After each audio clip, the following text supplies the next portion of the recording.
February 2021, what started with a hang-up call to 911 would soon turn into a gruesome scene spanning two homes along a quiet Chickasha street. 3 people were dead, one barely clinging to life. And the man allegedly at the center of it all was a convicted felon, released early from prison less than 3 weeks before. Tonight, a News 4 investigation into the state of our state's justice system. She was super resilient, very kind. Andrea Blankenship was just 41 years old She wore her heart on her sleeve. when a stranger, just weeks out of prison, forced his way into her Chickasha home, murdered her, and carved her heart from her chest. My name is Haley Blankenship. I am Andrea Blankenship's daughter. Since that cold February day earlier this year, Haley exists day by day, sometimes hour by hour. She loses track of time. I feel like I've dissociated myself from reality a lot, and I've had to do that in order to survive, like just every day, to say the least. Haley was a freshman at Oklahoma State University. She talked to her mom on the phone that day, but never fathomed that simple conversation would be their last. I texted her every day for about 3 days until her body was found. My aunt drove up to Stillwater and came to my dorm. She told me while I was hanging out with my friends. Lawrence Anderson was arrested. Investigators say after he removed Andrea's heart, he took it to his uncle Leon Pye's house nearby. There, court documents detail how he cooked Andrea's heart, then tried to make his elderly aunt and uncle eat it before attacking them and their 4-year-old granddaughter, Chaos.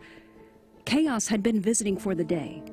Neither she nor her grandfather survived the attack. Grandma, is KK in heaven? Yes, baby. KK in heaven, Pawpaw in heaven. I was 16 years old. He drove my mama cotton field truck. That's how we met, in the cotton field. And we've been together ever since. Leon and Delcy were married 50 years. This year would have been the 51st. He was gone. But my 50th anniversary, my kids, our kids and grandkids, they surprised us with an anniversary. One of the last times they were all together.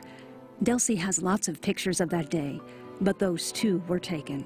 And we got on our telephone, but we can't get our telephone. They gave our phones back yet.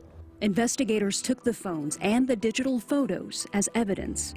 Delcy's nephew, Lawrence Anderson, was a violent offender who'd been in prison multiple times but was released early in January of this year when Governor Kevin Stitt approved the commutation of hundreds of Oklahoma prisoners. Out of prison less than 3 weeks, investigators say he was on a killing spree, first targeting Andrea Blankenship, then his own family members. He came over, Lawrence. Mm-hmm. Did he just walk in? Did he knock on the door? Asked for some water. He came over and asked for some water.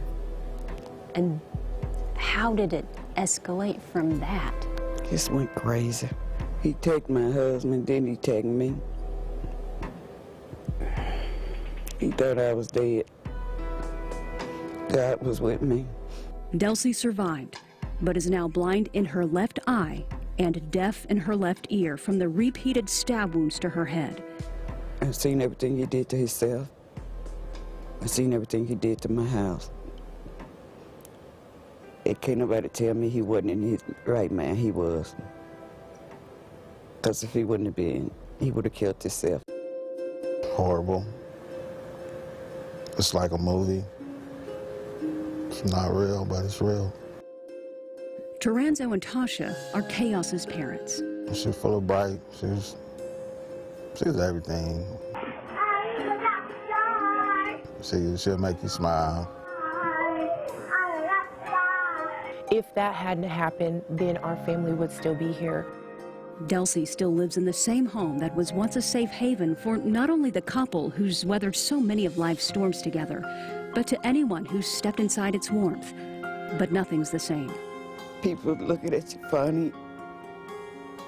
I even had to change churches. Might have to leave Chickasha. I don't even have any words.